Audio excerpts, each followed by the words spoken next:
14 horas e 2 minutos da segunda-feira, dia 12 de junho, dia dos namorados. Seja muito bem-vindo. Começa aqui mais um programa Saludes. Para quem está sintonizando pela primeira vez, o Saludes visa o resgate das medicinas tradicionais, sobretudo a acupuntura, que é a minha especialidade, mas também a medicina tibetana, a medicina ayurvédica, e faz um link com o que há de mais moderno na área da medicina, qualidade de vida e bem-estar.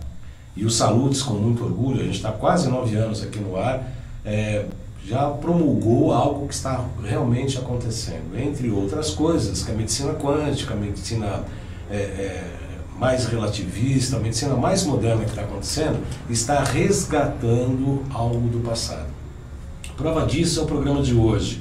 Nós vamos falar sobre disbiose intestinal. Quando há um desequilíbrio das bactérias, as bactérias são boas e as bactérias ruins, ambas vivem no nosso intestino. Quando há um desequilíbrio entre esta população, a microbiota começa a sofrer, você não absorve os alimentos, começa a ter uma série de patologias, uma série de sintomatologias relativas a esse desequilíbrio. Portanto, os chineses, há 5.000 anos, davam tamanha importância ao intestino delgado, que tem até um capítulo no estudo da acupuntura que a gente fala do pensamento de barriga. Olhem só, que é a meditação. Quando você medita, uma própria posição do Tai Chi Chuan, você põe a mão esquerda, a mão direita e põe um pouco acima do umbigo, no Ta Tian. Esse ponto, que é um céu anterior, na verdade você está se relacionando com as suas próprias vísceras, no intestino delgado. Então você esvazia a mente e vai buscar o pensamento interior por intermédio das vísceras. E essa víscera principal é o intestino delgado. Ele é tão importante para a medicina tradicional chinesa que ele é um órgão acoplado, ele é o yang do yin. E sabe qual que é o órgão yin dessa víscera intestino delgado? Nada menos do que o próprio coração, que os chineses chamam da sede do Shen, a sede do espírito, a sede da consciência. Olhem só a importância do intestino delgado. E recentemente a medicina está dando atenção a isso. Muitas vezes, muitos artigos a gente tem visto em que tudo começa no intestino. A medicina hoje admite que várias doenças começam pelo intestino.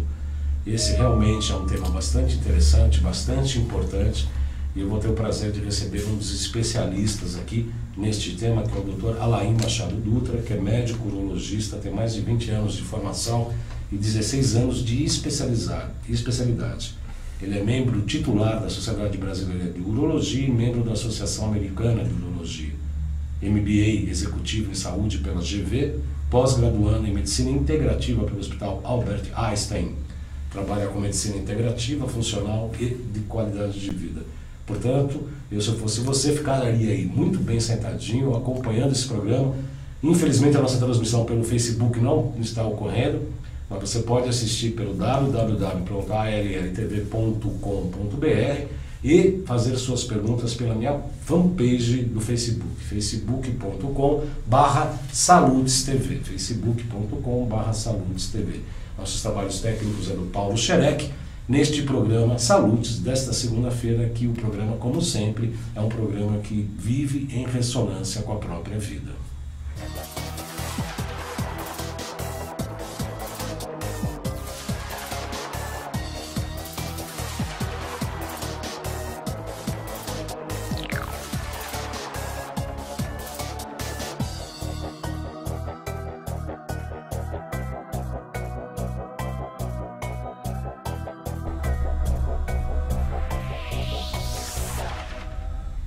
Muito bem, como eu disse na abertura, nós temos o prazer de receber aqui o Dr. Alain Machado Dutra, urologista há mais de 20 anos. Muito boa tarde e seja muito bem-vindo aos Saludes, doutor. Para mim é um grande prazer estar aqui com vocês hoje. Eu venho acompanhando o trabalho do João Carlos há algum tempo, que é muito bom, muito interessante. E a TV Saludes sempre com um conteúdo de muito boa qualidade para todos nós. Que bom, que bom. Seja muito bem-vindo. Disbiose intestinal. Eu tenho feito chamadas, pelo que a gente pesquisa, pelo que a gente conhece um pouco, que é um pouco esse desequilíbrio das bactérias boas e ruins no intestino. Exatamente. Vamos começar com esse conceito, doutor Alain. Então, hoje em dia, a medicina mais moderna que existe está considerando que existe um órgão virtual no nosso organismo. Tá? Esse órgão virtual que não é feito por nenhum tecido nosso, sim pela microbiota, né? O microbioma. Então, nós temos toda uma flora intestinal que funciona como se fosse um órgão anexado ao nosso organismo. Então, para você ter uma ideia, só 10% do DNA do nosso organismo é de nossas células.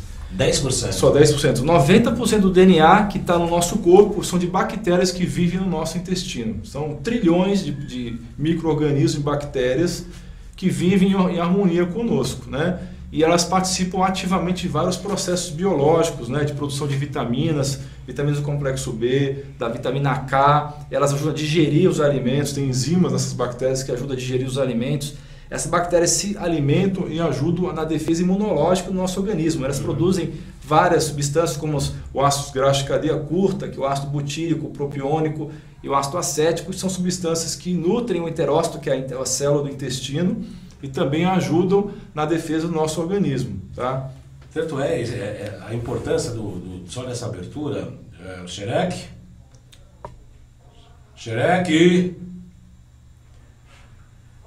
tanto é, o Xerec foi ali, já voltou, problema técnico. Tanto isso é importante, que também a B12, principalmente como nós entendemos pela medicina, da medicina chinesa, ótimo para os músculos, a K2 para toda a função cardiorrespiratória, sobretudo para o coração.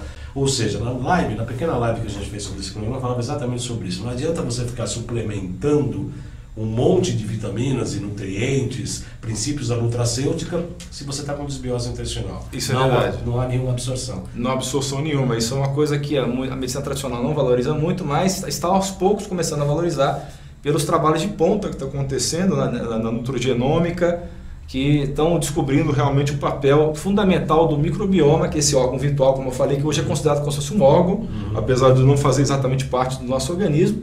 E que se você tem uma desbiose, que é o que é a desbiose? Desbiose é quando você tem mais bactérias ruins do que boas no intestino. E esse desequilíbrio acontece por vários motivos, tá? Um dos motivos é o excesso de uso dos bloqueadores de canal de próton, né? Os prazóis da vida, né? O meprazol, lansoprazol, omeprazol, entre outros, né? Que inclusive, desculpe, só um apêndice importante, doutor, há pesquisas falando que o uso contínuo acima de 18, 20 anos causa até demência. Com certeza. O que faz com que a medicina tradicional chinesa esteja correta nesse sentido, de que faltou alimentação. O nosso intestino é o segundo cérebro. Ele tem uma quantidade absurda de neurônios no nosso intestino e tem comprovações de que o que acontece de ruim no nosso intestino afeta diretamente o nosso cérebro, né? A gente não tem aquela palavrinha do popular que quando a pessoa está enfesada, ela está com problema. Isso daí não podia ser mais correto. Está enfesado, na realidade, faz todo sentido, né? Quando você está com constipação, seu intestino não está funcionando direito, o seu cérebro não funciona direito. O maior produtor de triptofano do organismo é o intestino. O triptofano é o precursor da serotonina. Exatamente, o precursor da serotonina, que é um dos principais neurotransmissores do cérebro. Então você percebe que você tem que ter um intestino funcionando direito para o seu cérebro funcionar direito. É fundamental. Inclusive, várias depressões, ansiedades, quadros ansiosos, depressivos, se iniciam no intestino desbiótico. Quer dizer, hoje, inclusive, os psiquiatras têm essa clareza? Hoje? Não tem. Infelizmente, a maioria dos psiquiatras, os que não trabalham com medicina integrativa e funcional, eles não têm essa ideia de que realmente o intestino dá origem a várias doenças psiquiátricas, né? Agora, uma das perguntas que não querem calar, doutor Alain, inclusive fizeram essa questão já na chamada do programa durante a semana passada, eu tenho certeza que o senhor pode responder muito bem a isso, é a questão do autismo, né? Quer dizer, todo mundo fala, inclusive tem pacientes com síndrome de Asperger, que é uma das... Eu tenho aqui para revelar para vocês, que a maioria das pessoas não sabe disso, mas eu tenho um filho autista. Sim. Então eu tenho um filho que tem uma forma leve de autismo, então eu posso falar com uma certa categoria sobre isso. Apesar de não ser especialista de autismo, eu vivo no dia a dia, né, o que é o autismo. Mas a importância de uma alimentação adequada para tratar fundamental, o autismo. Fundamental. A questão era essa. Sim. Quer dizer, qual que é as perguntas, o que deveria ser ministrado como alimento para criança autista? Você deve ter muito mais experiência, inclusive prática na própria família, né? Sim, você sabe que o autista, existem várias teorias, né, de deficiências alimentares levando ao autismo, né?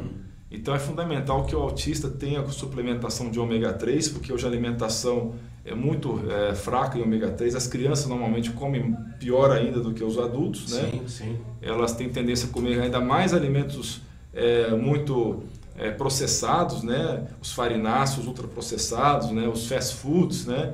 E é muito importante porque as crianças, inclusive, não têm hábito de comer peixe, então você tem que criar esses hábitos do seu filho de comer peixe e suplementar ômega 3, que é fundamental. Mesmo porque existe o ácido DHA, né, que é um dos ômega 3 mais importantes, que tem papel fundamental no funcionamento do cérebro. Né? Então, o ômega 3, né, você tem que verificar se essa criança está com deficiência de iodo, é outro alimento fundamental que, se ela tiver com deficiência, tem que ser comprovado por exames, suplementar o iodo também. Alimentação rica em polifenóis, né, com os vegetais, é muito importante para o autista também. E o magnésio, doutor? Magnésio fundamental para vários processos no organismo também, do processamento do cérebro também é muito importante. E a sua experiência com a modificação simples, entre aspas, da nutrição, da alimentação, da nutracêutica, deste tipo de paciente, obviamente que há melhoras. Muitas melhoras, né? Inclusive também, além dessas intervenções nutricionais, são muito importantes, reduzir os carboidratos refinados, reduzir os alimentos ultraprocessados, né? E introduzir alimentos ricos em polifenóis, né? Vegetais, frutas e verduras. Você também tem tido excelentes resultados com a medicina quântica também, né? No caso do meu filho, que ele tinha dificuldade de falar, ele usou o Parlatum, né? Parlatum, não sei se pode falar a marca de produto aqui, mas porque realmente que vem da medicina quântica, e teve excelentes resultados na melhora da fala dele. Inclusive, eu gostaria de alertar nosso internauta, tem uma loja virtual, eu peço para você colocar, Paulo Xerec, por gentileza, os GCs, é a loja virtual, isso, maratosebaldam.com.br é uma loja virtual que eu criei para atender meus pacientes, e tem um produto de ômega 3 que tem especialização no DHA, que é especificamente para o cérebro. É um ômega 3 um pouco mais especializado, não é isso, doutor? Sim, ele é mais indicado para o cérebro. É mais indicado para o cérebro. Você tem vários ômega 3, né? Os principais é o EPA, o DHA e o ácido linolênico. Né? O linolênico é rico na linhaça. Parte do linolênico pode ser convertido no DHA e no EPA também, mas se uma via bioquímica no organismo para isso, só que ela converte pouco. Então, o ideal é você, quando tem problemas relacionados ao cérebro, você fazer a reposição direto do DHA, né? Porque ele está envolvido intimamente no processo de cognição. Eu tenho uma série de sintomas que eu acabei anotando aqui, né, nas minhas pesquisas, né? Náuseas, gases, queda de cabelo, enfim. Vamos começar por náuseas, né? Quer dizer, se há náuseas, se há aquela tontura, aquele mal-estar mental, estabelece essa ligação direta intestino-cérebro. Sim. Hoje, o senhor comentou agora há pouco que os psiquiatras ainda não têm essa noção, os nutricionistas têm, porque às vezes eu pego alguns pacientes e falo, então eu estou em contato com um nutricionista. Tem a nutracêutica e os nutrólogos, que são os médicos especializados em nutrição, hoje estão muito avançados nesse sentido. Mas ainda eu vejo que tem uma corrente do pessoal da nutrição, os nutricionistas, com todo o respeito, não é uma crítica, é uma observação, ainda estão ligados àquela história de comer de 3 em 3 horas, quando a gente está vendo hoje que o jejum intermitente dá muito mais resultados por causa da dieta cetogênica, etc. Exato. Como é que o senhor avalia isso, o papel da nutrição hoje nesse sentido da náusea, por exemplo? Então, a questão é o seguinte, existem várias correntes dentro da nutrição, né? Assim como tem várias correntes dentro da medicina, tem várias correntes dentro da nutrição. E a nutrição que nós defendemos é a nutrição funcional, né? Aqueles que têm essa ideia mais evoluída a respeito das dietas cetogênicas, da dieta low carb, da paleolítica, né? Da Atkins, que são todas variações de dieta com baixo carboidrato refinado, com maior quantidade de alimentos naturais, maior teor de gordura e proteína. Existe muito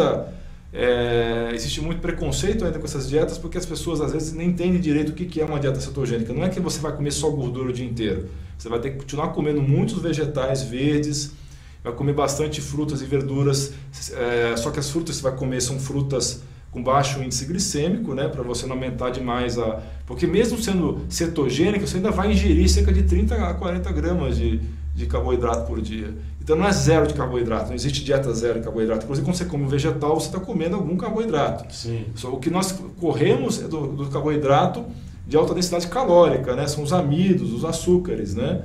Eu tenho recebido orientações, inclusive para questão de academia, de exercícios, carboidratos de cadeia curta, como a batata doce, por exemplo, seriam indicados antes do treino. Isso faz sentido? São os carboidratos de baixo índice glicêmico, né? Que demoram para virar açúcar no sangue, né? A batata doce é um grande exemplo de um carboidrato desse. Só que o pessoal tem abusado do carboidrato, aliás, da batata doce, assim como tem abusado também do açaí, né?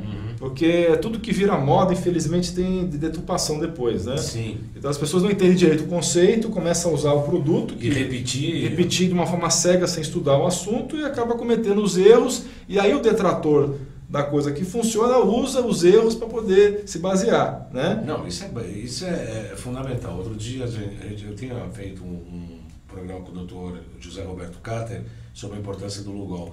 E uma das pessoas escreveu lá: eu tomei Lugol e passei super mal. A pessoa está intoxicada, tomou uma dose excessiva de Lugol, e aí quer desmerecer todo um programa e um estudo de que a administração do iodo com iodeto de potássio faz uma série de bem.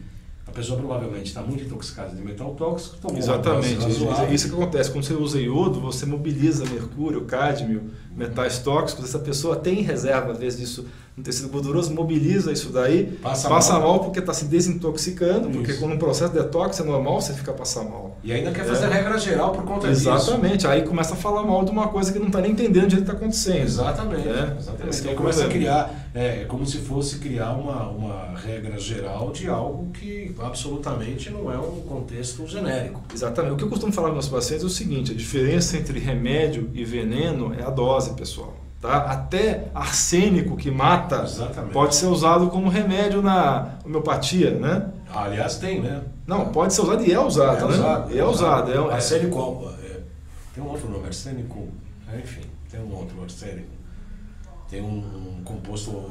Vários venenos que são usados em dose homeopática são remédios, né? Então a realidade é essa, pessoal. A diferença entre remédio e veneno é a dose. Então não adianta você detratar uma coisa que você não conhece fazendo uma coisa errada. Né? Não tem como. As pessoas que querem criticar algo têm que primeiro conhecer essa coisa. Exatamente. Né? Eu era, alguns anos atrás, um crítico ferrenho da história do glúten. Hoje eu sou um dos maiores defensores. Por quê? Porque eu fiz o teste em mim mesmo. Eu parei de comer glúten por 30 dias, a minha saúde melhorou absurdamente e hoje, eu digo para vocês, a maioria das pessoas não se dá bem com glúten. A maioria não dá. Que é um dos fatores que leva à desbiose intestinal que nós estamos falando hoje, né? Esse é um grande tema. A gente faz no consultório, pelo processo de ortobiommolecular, com a Urameter, ou mesmo com processos utilizando o computador, a gente faz testes. E, obviamente, a grande maioria das pessoas tem intolerância a glúten. Eu diria que 90% dos pacientes.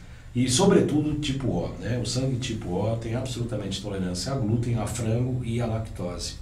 E, recentemente, veio uma pessoa da Bahia, cortei glúten, cortei lactose, não sei o quê, mas com o abdômen distendido.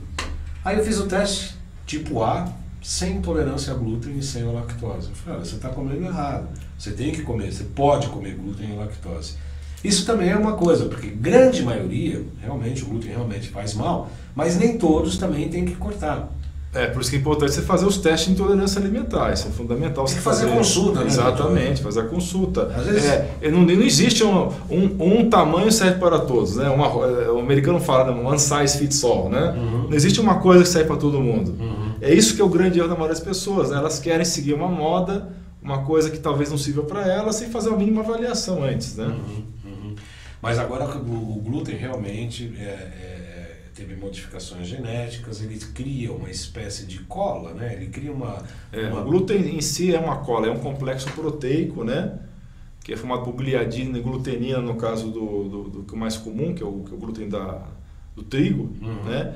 E ele tem um problema, quando ele se encosta na barreira intestinal, ele abre uma proteína que existe lá nas tight junctions, que são as junções estreitas, um enterócito e o outro, eles se juntam e eles ficam grudados, assim, como se fosse assim, um velcro. Existe uma proteína chamada zonulina que ela media essa união do interócito com o outro. E o glúten tem a propriedade de abrir essa junção entre uma célula e outra. Então ela acaba causando a impermeabilidade intestinal, ou leaky gut, como o americano chama, que é o intestino que vaza, né? E começa a entrar um monte de proteína estranha para dentro da corrente sanguínea. Não só a proteína, tem o risco também, né, doutor, de a gente entrar para a corrente sanguínea bactérias que não são muito bem-vindas para a corrente sanguínea. Sim, vários produtos bacterianos, lipopolissacarídeos, né, que são substâncias derivadas de bactérias ruins, entram para dentro da corrente sanguínea, causam reações autoimunes, né? Começa com alergias, depois começa a doença autoimune. A alergia, que é uma doença autoimune, né? Por exemplo, eu tinha muita sinusite, rinite e tinha enxaqueca, né? E eu passava nos colegas médicos, né? Otorrino, passava com neurologistas, passava os medicamentos tradicionais que simplesmente tratam sintomas, né? Não tratam a origem do problema. Quando eu tratei a origem do problema, que era cortar o glúten, eu tive um problema resolvido. Quer dizer, essa é a diferença entre você fazer uma medicina tradicional que trata os sintomas e você fazer uma medicina que, além de você usar os remédios nas horas certas, porque tem uma hora certa para o remédio, né? A pessoa que vai parar por um socorro com uma cólica renal, você vai dar remédio para ela. Sim. A pessoa vai ter que ter um remédio para passar dor. Só que isso é uma coisa de emergência, né? Agora, no dia a dia, você tem que buscar a cura das doenças e não só ficar melhorando o sintoma, né? Só para ter uma ilustração um pouco mais, questão de terminologia, é que eu costumo brincar, não adianta querer tratar a fratura exposta com acupuntura, né, ou com ortobiomolecular. Tem que ser um antibiótico, tem que ser cirúrgico, enfim. Mas aqui, em questão de terminologia, o doutor fala de medicina tradicional. Para nós aqui no programa, medicina tradicional é a que nós fazemos. É a chinesa, é a tibetana. Na verdade, o termo correto é medicina ortodoxa. Isso. Ou medicina... Eu chamo contemporânea. Contemporânea. Medicina contemporânea é a tradicional assim. É a Ayurveda, a chinesa. Essas que são as tradicionais, é verdade. Então, a fitoterapia. Isso. Então eu vou me auto-retificar aqui. Quando eu falei de medicina tradicional, eu estava me referindo à medicina que é alopática, ortodoxa, que é praticada na maioria dos países ocidentais hoje. Isso, exatamente. Entendeu? Porque tem até uma filigrana, né? O pessoal fala, não, medicina é alternativa. Eu brinco, né? Falo, não, alternativa é tomar remédio alopata, porque nós que somos os primeiros, né? Os primeiros médicos você já tem uma audiência já educada nesse sentido, né? Quando você fala para a audiência em geral, você tem que explicar. Para eles, a medicina tradicional é a medicina alopata. Né? Eu costumo diferenciar chamando medicina tradicional a nossa e a medicina contemporânea, uma medicina moderna. Que é o correto. Segundo essa visão, tá? Só para esclarecer o nosso internauta, para não ter... Mas nós estamos falando a mesma língua. Sim, com certeza. Eu só não usei o melhor termo aqui, com certeza. Não, você muito corretamente me corrigiu. Não, é só para esclarecer, não é uma correção, simplesmente é um termos de abordagem. Diarreias e prisão de ventre, parecem duas coisas distintas, mas ambos sintomas estão ligados à desbiose. Exatamente. Poderia explicar um pouco e como começar a tratar esse tipo de sintomas, doutor? Então, hoje em dia a gente está imerso num meio ambiente cheio de tóxicos, tá? A gente está cheio de metal pesado, cheio de substâncias estranhas que o nosso organismo não conhece. Nos últimos 30 anos, a maioria das substâncias que nós temos contato hoje em dia, há 30 anos não existiam as substâncias tóxicas, né?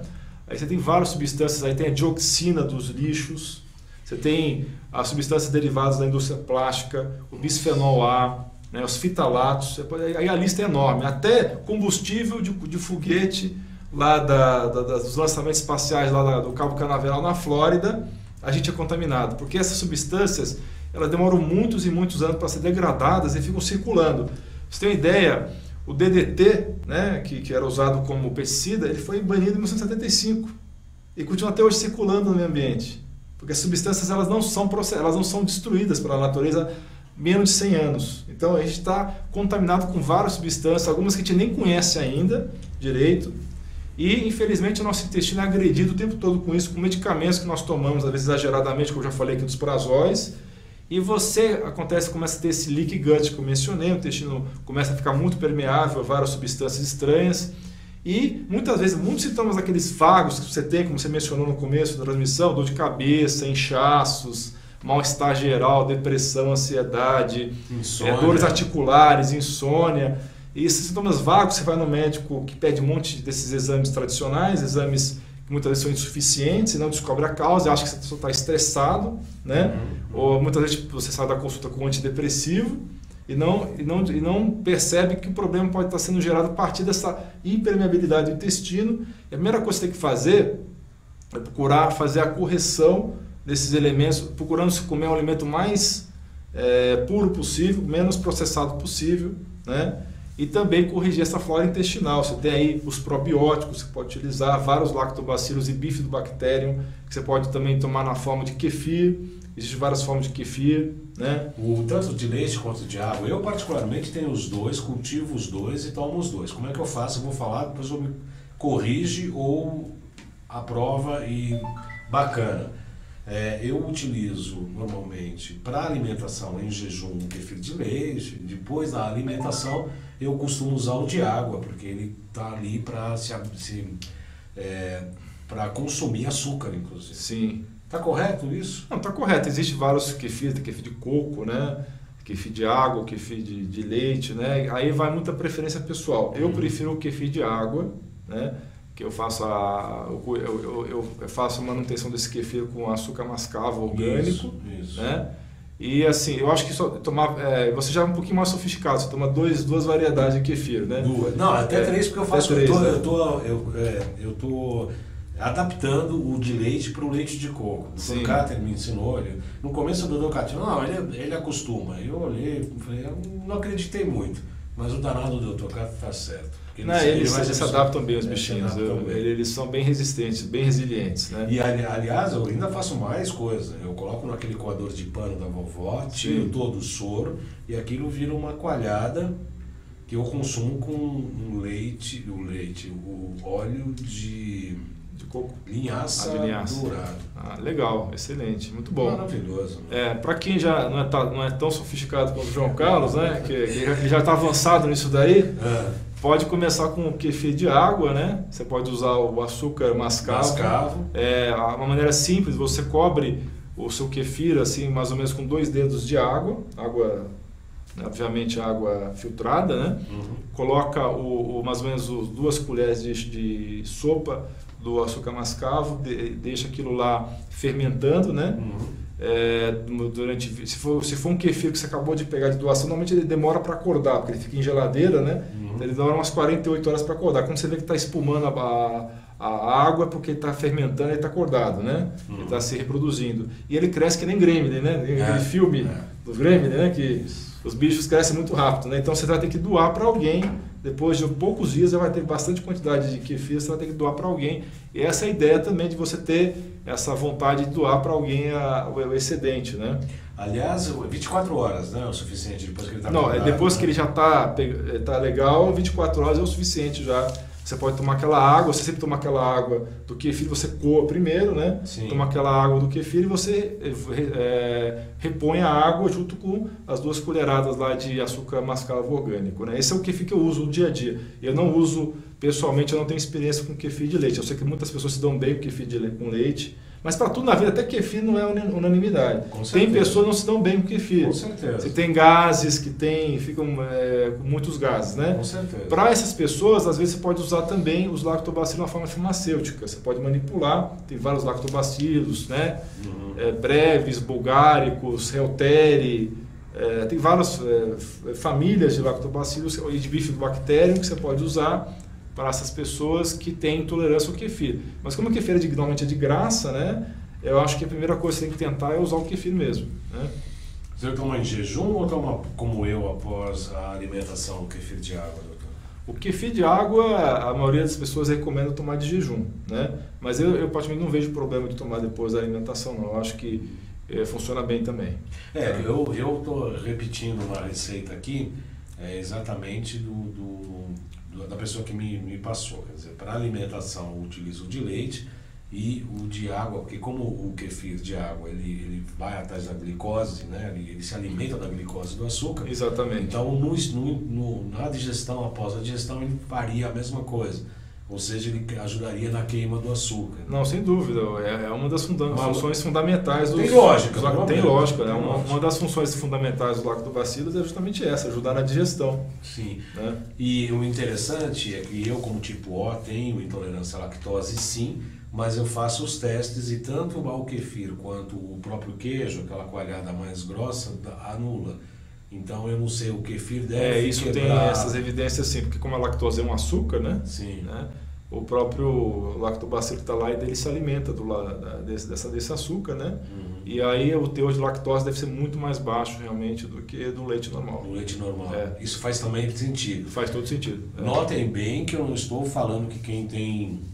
Devo deixar claro, quem tem intolerância à lactose pode usar o kefir. No meu caso, após testes que eu realizo com Aura-Meter, com testes eletrônicos, eu posso consumir, embora tenha intolerância à lactose. Talvez isso seja uma regra geral, entre aspas, mas cada paciente, cada sintoma deve ser tratado de uma maneira diferente, específica e única. Os chineses sempre falaram isso. Nós pegamos duas pessoas com enxaqueca, mesma idade, mesmo sexo, e os pontos de acupuntura, insuficiência e hiperfunção de órgãos e vísceras são diferentes. Portanto, as receitas de pontos também serão diferentes. Ou seja, o tratamento é absolutamente individual. Também na medicina integrativa é assim, né? Não, com certeza. O que funciona para um paciente não funciona para o outro, né? A gente tem que aceitar, entender isso, né? Não adianta a gente querer passar receita de bolo para todo mundo. Não existe isso. É individualizado. Por isso que a gente tende a pedir muito exame, né? Porque a gente realmente quer fazer uma medicina o mais personalizada possível. Né? E realmente o kefir é uma excelente opção, o kefir de leite, o kefir de água, né? E é importante também você alimentar esses seus lactobacilos, tá? Então, o pré-biótico é tão importante quanto o probiótico. Então, é importante você também ingerir fibras insolúveis, né? Então, comer alimentos com muitas fibras para poder dar substrato para essa bactéria poder se desenvolver. Inclusive, a própria linhaça é uma boa fonte, a chia é uma boa fonte também de fibras insolúveis para essas bactérias se desenvolverem, né? A linhaça que o senhor diz é a semente mesmo, né? A semente, a chia, né? A própria pectina também, né? Existe a inulina também, que é outra fibra que você pode manipular também em alguns casos, né? E os fruto-oligosacarídeos também são pré-bióticos que você utiliza como fonte de alimentação para essas bactérias do bem, né? Quais alimentos a gente poderia citar indicados com essas propriedades? As fibras dos vegetais, né? A própria celulose, tem as lignanas, né? Que são fibras que os próprios probióticos usam para se alimentar. A chia que nós mencionamos aqui, a linhaça, né? Todos esses alimentos têm fibras que são utilizadas. A celulose é uma fibra que não é digerível para o intestino do homem e nem da vaca, que usa a celulose como fonte de energia, mas no caso da vaca ela tem um processo especial que ela consegue usar as bactérias dela para processar a celulose e transformar em açúcar, né? Nosso intestino não tem essa capacidade de fazer isso, mas mesmo assim essa fibra é utilizada pelas bactérias do bem para alimentar elas, é elas que elas vão produzir o ácido gástrico de cadeia curta, que eu falei que o propiônico, o butírico e que são esses ácidos graxos que vão alimentar o enterócito, além da glutamina. A glutamina também é um aminoácido muito importante para a alimentação do intestino. Então, pessoas também que têm desbiose devem fazer suplementação de glutamina também. Agora, a desbiose é difícil de a gente diagnosticar, né, doutora? Semana passada nós fizemos um programa, eu fiz um programa sozinho, que aliás está no canal. Põe os nossos mídias sociais, por favor. Isso. O Instagram está estourando, né? Muitas informações, cada dia uma notícia nova. @jcbaldan.acupuntura, e no YouTube tem 2 canais com os programas saludes. O meu nome, João Carlos Baldan, e o Além de Agulhas. Esse programa da semana passada está disponível nesses 2 canais. Nós falamos sobre a diferença da cefaleia crônica, né, tensional crônica ou episódica, e a enxaqueca, a diferença das duas coisas. E falamos que a medicina oficial, a medicina contemporânea, fala que a cefaleia é uma doença em si de origem desconhecida. Nós, obviamente, discordamos disso. Falamos que a cefaleia funciona sempre como um termômetro. A gente até deu um exemplo brincando, é como se você está na estrada, acende a luzinha do óleo que está faltando, você para no posto e tira a lâmpada e continua a viagem. O motor vai fundir. Obviamente que essa luzinha do óleo que é a enxaqueca ou mesmo a chamada cefaleia tensional, seja ela episódica ou crônica. O fato é que a cefaleia, a dor de cabeça, a enxaqueca, é uma sintomatologia de que algo não vai bem no organismo, de uma maneira geral. E me parece que a dor de cabeça também é um sintoma da desbiose, né? Não, sem dúvida, eu sou um exemplo vivo disso daí, porque eu tinha 4 tipos de dor de cabeça diferentes. Cada um numa região ou cada um num horário? Cada um numa região da cabeça e cada um num horário diferente, em circunstâncias diferentes. Eu tinha a enxaqueca clássica, eu tinha cefaleia em salvas, não sei se você já falou sobre isso, que é um tipo raro, eu também chamado de cefaleia estamínica de Hurton. É um tipo raro de enxaqueca. Que a pessoa quase enlouquece. Quase enlouquece tanta dor. Eu tomava medicamento injetável em casa, eu me auto-aplicava, tanta dor que eu tinha. Eu tinha cefaleia tensional também e tinha sinusite. Quer dizer, você comprou logo o pacote completo? Tinha um pacote completo, entendeu? Aí você vai falar, mas você era muito estressado? Lógico, o estresse tem um fator aí importante, um componente importante isso daí. Só que a partir do momento que você modula melhor o seu intestino, você evita todos esses problemas autoimunes, né? Doenças autoimunes, doenças relacionadas ao cérebro. É como nós estamos falando aqui, o intestino é o segundo cérebro, isso é um fato. Isso daí não é a medicina alternativa que está falando, nem a medicinas tradicionais e o Veda. Quem está falando isso é a medicina moderna. Né? A medicina feita no Instituto de Pesquisa. A gente sabe que demora 20 anos entre uma pesquisa, às vezes, ganhar um remédio no mercado. Né? Então essa medicina de ponta hoje está falando isso. O intestino é o segundo cérebro. Então você tem que cuidar primeiro do seu intestino antes de pensar em tomar qualquer outro remédio para qualquer outra doença. Né? E lógico que se você tiver com uma baita dor de cabeça, você não vai tratar a dor de cabeça, não vai ficar sentindo dor. Né? Mas a maioria das doenças hoje em dia, eu posso até falar isso sem exagero, a maioria das doenças sistêmicas hoje tem origem no intestino. E se você corrigir o intestino, se der ênfase no intestino, você vai estar curando uma série de doenças. Como nós falamos na abertura do programa, para a medicina chinesa, tem um órgão yin, que produz a energia, e uma víscera que faz ela circular. O fígado, órgão, a víscera, a vesícula biliar. Baço, órgão, o baço pâncreas como órgão, porque os dois órgãos funcionam como um meridiano só, e o estômago como víscera. Então tem sempre o órgão e uma víscera, e tem toda uma inter-relação entre eles. E no fogo, o elemento fogo, que é um dos principais elementos, na verdade todos os 5 elementos são importantes, de acordo com a sua geração e repressão, mas o fogo é um dos mais importantes, a sede do espírito é o coração e o intestino delgado. Né? Quer dizer, você veja a importância do intestino, da assimilação dos nutrientes junto com a sede do espírito, que é o coração. E a gente está resgatando essa importância do intestino, porque durante muitos anos, quando eu estava na faculdade de medicina, mais de 20 anos atrás, o pessoal achava que a única função do intestino era digerir e absorver alimento. A gente sabe que tem muitas outras funções, né? É o principal órgão de defesa imune do nosso organismo, o intestino, né? Então, a principal linha de defesa do seu organismo é o intestino. Quando você começa a acabar com a sua produção de ácido clorídrico no estômago, que hoje os tratamentos tradicionais não, vamos de novo. Os tratamentos alopáticos, né, para gastrite ou para úlcera duodenal, o que é? Você suprimir o ácido clorídrico do estômago, né? Quando você faz isso, você está destruindo as principais barreiras que o seu corpo tem contra infecções. Você está deixando passar um monte de bactéria ruim, né, que não são destruídas pelo ácido clorídrico, né? Isso é uma das principais causas. Inclusive o uso de antibióticos exagerado é outra causa de desbiose intestinal. Hoje em dia todo mundo está entupido de antibiótico. Qualquer coisinha, está com uma resfriado, vai para o pronto-socorro, primeira coisa que o médico dá, antibiótico, né? Deixa o organismo totalmente descompassado, né? Desequilibrado, e dá origem a uma série de problemas. Eu estou cansado de ver paciente, por exemplo, com infecção urinária de repetição. Uma das causas de cistite de repetição é a desbiose intestinal.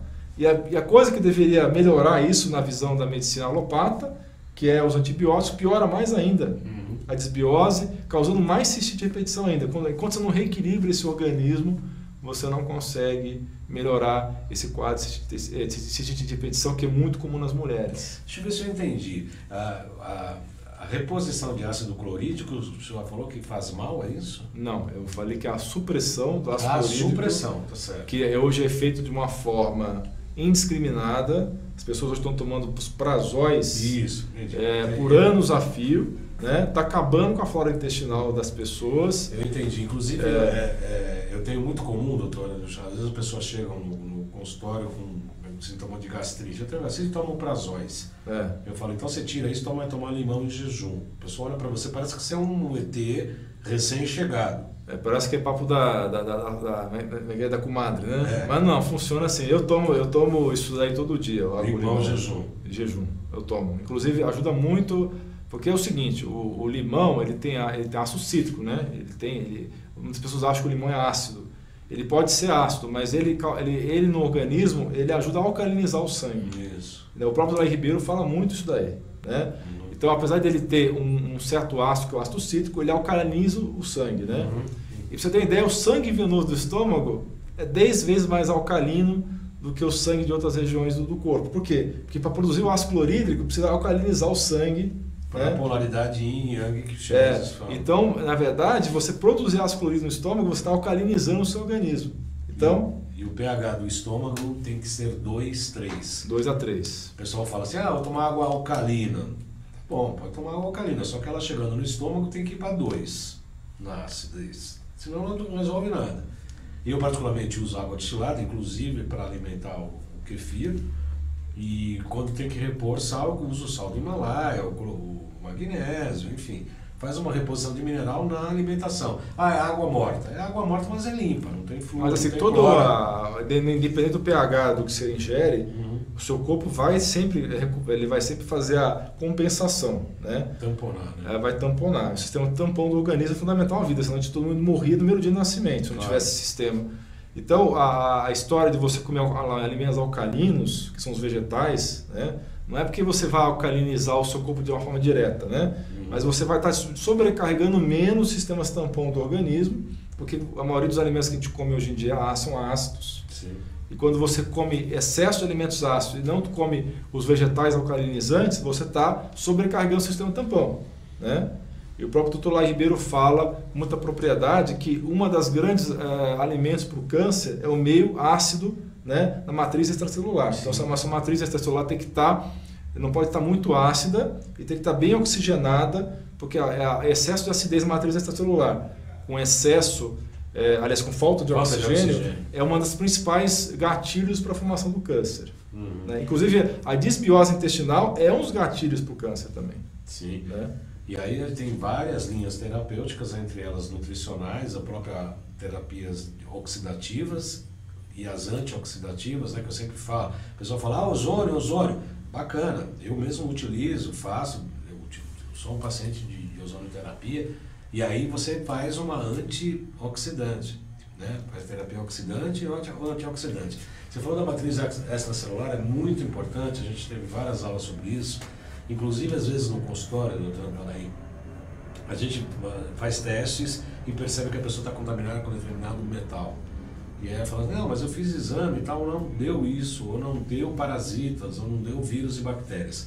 Bom, esses vírus e bactérias nocivos, os metais tóxicos, principalmente os vírus e bactérias, são entidades vivas. Eu costumo explicar o seguinte, você vai matar um mosquito no aparelho e ele foge. Tem cérebro no mosquito? Não sei se tem cérebro, mas ele tem um instinto de sobrevivência. Tem um sistema nervoso central que é bem simplificado, mas tem. E o vírus e bactérias também tem. Eles têm um sistema de... Vírus e bactérias também tem. E se uma arteriola, que não é para cada célula, e sim nesta bolsa chamada matriz celular, que tem milhares de células que são alimentadas por essa arteriola, se o vírus, a bactéria ou o metal tóxico estiver escondido ali durante a retirada do sangue para o exame, obviamente que ele não vai aparecer, ele não está chegando até a matriz. A matriz não está tendo esse contato direto com o sangue. Então nós temos apurações, né, métodos de apuração muito mais profundo, muito mais verticalizado do que os próprios exames de plasma, né, doutor? Não, o exame de plasma ele é muito limitado, tanto que existem exames salivares para hormônios, né? Hoje são os principais exames que a gente usa para hormônios, são salivares, tem exames também hormonais na urina, né? E quando você quer ver intoxicação metal pesado, você tem que fazer um mineralograma, né? Aí tem vários métodos. Tem o método do Dr. Victor Matos, que é o sensograma. Tem o método que usa o cabelo, né? Que é o mais tradicional, que você vai ver. Metal tóxico você não vai medir no sangue. Você tem que medir dessas outras formas alternativas, porque o plasma não é tudo, né? O plasma ele não vai refletir de forma correta o que está dentro da célula, ou o que está na matriz extracelular. Porque o plasma é o líquido do sangue, né? Circulante, né? A matriz extracelular tem uma composição completamente diferente do plasma. Né? Então, para você ver a matriz extracelular, normalmente você lança mão de outros recursos. Por exemplo, hoje em dia está ficando um pouquinho mais fácil pedir esse exame, mas muitas vezes tem que pedir exames intra-eritrocitários, da hemácia, para você ver o que está acontecendo dentro da célula, porque muitas vezes você não consegue fazer isso do plasma, né? Sim. E os convênios, infelizmente, não autorizam ainda, é até difícil de pedir esse exame no Brasil, mas ela está começando a ficar mais popular com o tempo. Né? Nós temos um equipamento, a Nova Ciência fez um equipamento que chama ProSync, é uma canetinha que a gente avalia por frequência mesmo, né? São 3.000 exames, é um pouco demorado, mas ele é bastante interessante porque ele cria uma curva do paciente e a partir dessa curva você faz todas as análises. Como é que é o nome dessa? Chama ProSync. Eu estou me nisso, depois você me fala. Na loja virtual está lá Mas é um equipamento para medir várias substâncias, é isso? Não, ele faz um rastreamento, inclusive da energia alimentar. Tem vários alimentos. Então deve ser um sistema parecido com o sensograma do Victor Marcos. É parecido, mas ele é mais complexo. Porque o Alexandre Távola, que desenvolveu esse equipamento, trabalhou até com o Dr. Victor Marcos. Que, aliás, é um dos nossos entrevistados, estou para trazê-lo aqui. A gente está com uma dificuldade de agenda, mas em breve o Dr. Victor vai virar aqui para falar também sobre isso. Mas é por ressonância. Sim. Né? Por ressonância você pode fazer uma grande avaliação, aí depois falar, opa, o problema está aqui. E aí você investiga de uma outra abordagem, etc. Sim. Aquelas pessoas que têm o abdômen um tanto quanto proeminentes, né? Aquelas barrigas inchadas e tal. Sim. As pessoas até brincam, né? Cemitério de frango, calo sexual, né? Sim. Essas bobagens todas, na verdade, é uma grande patologia de um abdômen distendido e provavelmente com uma desbiose séria, né, doutora Laine? Aí tem várias situações. Pode ser um abdômen distendido com gases, né? Pode ser uma pessoa muito constipada, mas assim, o mais comum que eu vejo mesmo é o pessoal com gordura visceral, né? Inclusive esteatose. Esteatose, que é uma forma de gordura visceral, que nós medimos com mais facilidade. Sim. Existe um exame chamado elastograma, que avalia com precisão o teor de gordura que tem no fígado, né? Porque é o órgão mais fácil de avaliar, porque é um órgão muito grande, né, do abdômen, né? Então é muito fácil você avaliar a gordura visceral através do fígado. Mas eu acho que está falando mais a respeito da desbiose, né? Sim. Então hoje em dia as pessoas se acostumam a evacuar uma vez a cada 3 dias, uma vez a cada 2 dias. Não é o normal, pessoal. O normal é você evacuar de 2 a 3 vezes ao dia. Lógico, com a consistência normal das fezes, né? É que na vida moderna, quando a gente comendo alimentos ultraprocessados, né? Os farináceos, né? Refinados, a gente perdeu essa noção, porque a maioria das pessoas come muito pouca fibra. E a pessoa acha que é normal ficar 2, 3 dias sem evacuar. Não é normal. Se você fica 2, 3 dias sem evacuar, você está com deficiência de água no seu corpo, ou de fibra, ou provavelmente é os dois, né? De água e de fibra. Que é uma das grandes causas de desbiose, porque, como nós falamos, a bactéria do bem, o probiótico, né? O lactobacillus, o bifidobacterium, precisa dessa fibra para se alimentar, né? Agora, em relação, já que estamos falando de evacuação e fezes, o doutor Nair fala isso, a gente sempre aprende também no curso de ortobiomolecular a importância de se observar as fezes. Eu, particularmente, tomo clorela, faço outros tipos de desintoxicação e percebo que quando as fezes estão escuras, pesadas no fundo do vaso, significa que ela está drenando metais tóxicos, que o ideal seria que ela ficasse nem muito flutuante, nem muito no fundo. Poderia falar alguma coisa disso para orientar o nosso teleinternauta? Não, sem dúvida. Você tem que observar as suas fezes. Existe uma classificação das fezes, que é a classificação de Bristol, né? Que, na realidade, você não pode ter aquelas fezes também parecidas com cabrito, né? De bolinhas, de bolinha, né? Isso não é uma fezes, não são fezes saudáveis, nem muito menos a fezes diarreica mesmo, francamente diarreica, e essas fezes que têm um formato mal definido, né? As fezes têm que ter um formato parecido com um charuto, né? E tem que ter uma consistência também não muito endurecida, mas tem que ter aquela consistência firme, né? Aí você tem que observar que tem que ser marrom escuro as fezes. Se ela estiver muito escura, muito perto do preto, né, e tiver com cheiro forte, pode ser sangue digerido, né? E como ele falou a respeito dos metais pesados, né? Então é importante que as suas fezes não fiquem nem no fundo, nem muito na superfície. Se ela ficar muito na superfície, pode ser sinal de gordura em excesso nas suas fezes, então não está digerindo gordura direito, a gente chama de esteatorreia, né? E também as suas fezes não podem deixar muito resíduo. Na hora que você passa o papel, né? O ideal não é passar papel, mas a maioria das pessoas usa, não pode ficar aquele resíduo, né? Tem que estar quase seco o papel. Se o papel não tiver muito resíduo, é porque você está com uma consistência ruim nas fezes, tem algum grau de desbiose. São informações importantes que devemos A gente tem vergonha de falar isso, né? Mas a gente deveria ensinar as pessoas a falar isso de uma maneira mais aberta, né? Porque a gente tem vergonha do próprio corpo, né? E na verdade você tem que olhar suas fezes mesmo. Toda vez que você vai coar, você tem que olhar para suas fezes, né? A gente não faz com as crianças quando está aprendendo a desfraldar, que ela bate pau, dá tchau pro cocô, essas coisas. Então, isso aí é uma coisa meio bobinha de criança, mas você tem que continuar pelo menos olhando suas fezes, porque ela é reflexo da sua saúde. Aliás, posso fazer só um adendo rápido aqui? Por favor. Vocês vão acreditar se eu falar para vocês que existe um tratamento para diarreias, que nenhum antibiótico de milhares de dólares funciona. Esse antibiótico caríssimo não funciona. Um dos tratamentos é você fazer transplante de fezes. É verdade. Inclusive em comprimido. Hoje já vem em comprimido, em cápsula, né? Mas fale um pouco do transplante. Você pode infundir por endoscopia ou por colonoscopia, você pegar fezes de pessoas saudáveis e infundir em pessoas doentes. E às vezes é o único tratamento que existe para Clostridium difficile, que é uma bactéria que nenhum antibiótico habitual está matando mais, né? As pessoas morrem se não são tratadas. Se você fazer transplante de fezes, você cura 90% das pessoas que têm essa doença. Não, e o Clostridium, hoje tem pesquisas, você pode falar melhor do que eu, está muito ligado em geração aos tumores, inclusive retais, né? Sim, tem a ver, Clostridium muito ligado à geração de tumor. Com certeza, né? O Helicobacter pylori, o Clostridium difficile são bactérias que aumentam o risco de câncer, sim. É correta essa informação. É correta. E hoje aí dá tamanha importância de a gente fazer até transplante de fezes. Chegamos a esse ponto. Chegamos a esse ponto, mas é para você ver que realmente as fezes, que a gente sempre considerou, a gente foi ensinado, né, de uma maneira assim, cultural, de que é uma coisa suja, que é uma coisa ruim, e a gente está descobrindo que tem um papel terapêutico nas fezes, né? Para mim isso é uma coisa surpreendente, né? E como é que a ciência moderna cada vez mais está cedendo espaço para as medicinas tradicionais, né? A Ayurveda chinesa, principalmente essas ciências milenares, né? Que cada vez mais está confirmando os achados das medicinas tradicionais. É exatamente isso. Aliás, o mote, né? O programa Saúdes tem exatamente essa perspectiva, né? Isso há 9 anos, quando começava, eu falava exatamente isso. A acupuntura tende a trazer uma coisa importante na medicina atual. E aí a medicina quântica começou a olhar essa questão energética, essa questão dos planos, a questão do pensamento, da emoção e como é que ela se realiza no físico, né? E sempre fazer esse elo de ligação. Só mais um dado importante: o coração e o intestino delgado são ligados à emoção alegria, vejam só. Quando insuficiente, eles geram a tristeza, que é o excesso de pulmão e intestino grosso.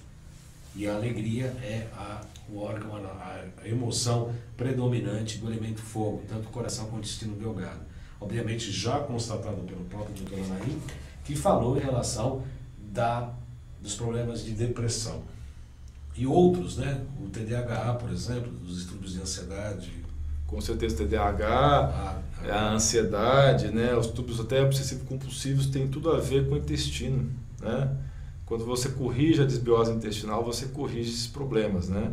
E também é importante, já falamos aqui das fibras, dos alimentos naturais, você cortar os alimentos processados, né? De tomar água com quantidade suficiente também, 1 copo de água por hora. Falamos dos probióticos, né, do kefir, e falamos também um pouquinho da glutamina, né? Glutamina e metionina são 2 aminoácidos importantes para corrigir também a desbiose intestinal.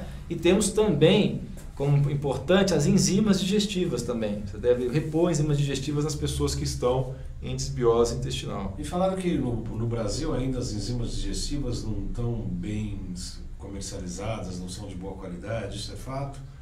Não, isso daí, se você tiver uma boa manipulação, já se faz boas enzimas digestivas, sim. Isso, tá? Mas precisa passar por uma consulta, pegar uma... Não, lógico, não é. Precisa passar por uma orientação. Não vai chegar na farmácia e falar, me dá 1 tonelada de enzima digestiva. Isso não existe. Não existe. Você tem que fazer uma avaliação, um comprológico funcional, para ver que enzimas estão faltando, né, no seu organismo. Existem hoje preparados manipulados com bromelina, papaina, pancreatina, várias enzimas digestivas que ajudam muito.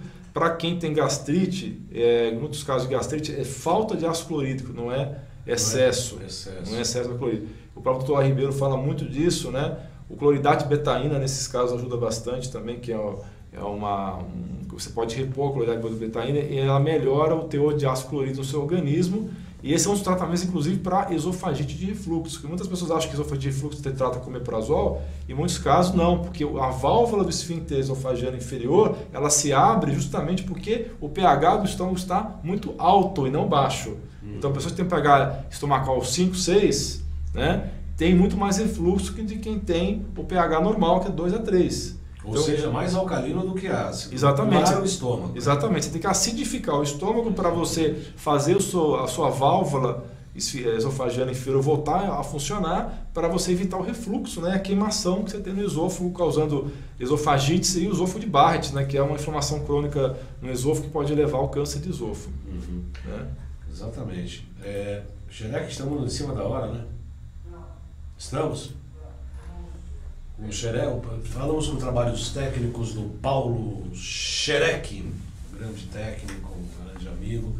Ele tem uma cara brava assim e tal, não sei o quê, mas é só cara, ele é boa gente. A direção do jornalismo, direção geral é do Alberto Luchetti, direção de programação do Marcel Nobis, o James Edward, que eu chamo de James Brown, que estava aqui na nossa live, aqui, que eu chamei ele de cara de disbiose, né? Porque ele é moreno de óculos. Falei, você está parecendo a cara da disbiose. Está na nossa live, ele é o diretor de imagens, está produzindo um material específico aqui para a gente. Eu quero agradecer a atenção, a disponibilidade do Dr. Alain Machado Dutra, que é médico urologista com mais de 20 anos de formação, 16 anos de especialidade, uma vasta experiência. E ainda bem que existem esses médicos que estão abrindo a cabeça para esse novo tipo de medicina que nós aqui no Salutis defendemos, como o resgate das medicinas tradicionais, medicina quântica, informacional, relativa, para que nós juntos, não estamos brigando, nós juntos podemos fazer um trabalho de medicina preventiva, mesmo curativa, mas principalmente preventiva, para dar mais qualidade de vida e bem-estar a todos. Alain, para encerrar, se as pessoas quiserem entrar em contato, seus canais do YouTube, ele sempre está publicando coisas importantes. Aliás, foi pelo YouTube que nos conhecemos, porque aqui na cadeirinha aqui só senta bambambam, viu? Oh, muito obrigado. Outro dia eu estava no curso de cristais de Oz, de um floral ligado aos cristais, muito interessante. Tinha um médico de Ribeirão Preto, eu chamei e falei, você precisa dar um pulo lá. Ele falou, não, lá é só bambambam. Eu falei, então estuda mais. A gente brincou, então estuda mais um pouquinho. A gente brincou e tal. E a fama que tem aqui no Salutis só vem gente grande. E é verdade, uma das provas é que você acabou de dar uma excelente entrevista daqui. Com certeza nos ensinou bastante, espero que tenha ensinado você também. Então, realmente... desculpa te interromper. Não, suas palavras finais, doutor. As minhas palavras finais é o seguinte: nós atendemos em Santo André, numa clínica voltada à medicina integrativa, funcional e estilo de vida. Eu continuo exercendo a minha especialidade básica, urologia, mas como vocês perceberam, estou falando aqui de intestino, né, apesar de ser urologista. Por quê? Porque a medicina integrativa é justamente isso. É você integrar órgãos-sistemas. Só assim você fazer uma medicina de boa qualidade. Não adianta você enxergar um órgão isolado dos demais, você não vai fazer medicina de boa qualidade, né? Então, as minhas redes sociais, meu Instagram é @Dr. Alain Dutra, Dr. DR, né? DR Alain, com IN de navio, Dutra, tudo junto, Dr. Alain Dutra.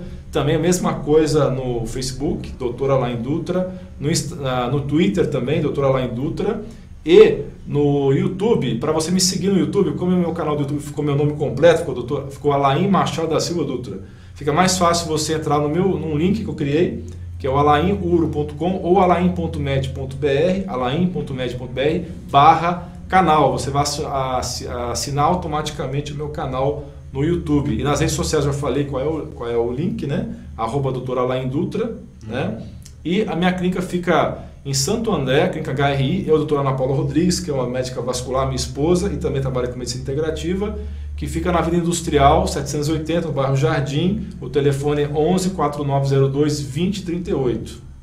Repete o telefone. 11 da Grande São Paulo, 4902 2038. Tá certo. Eu agradeço muito a participação do Dr. Alain, que realmente nos ensinou muita coisa sobre disbiose.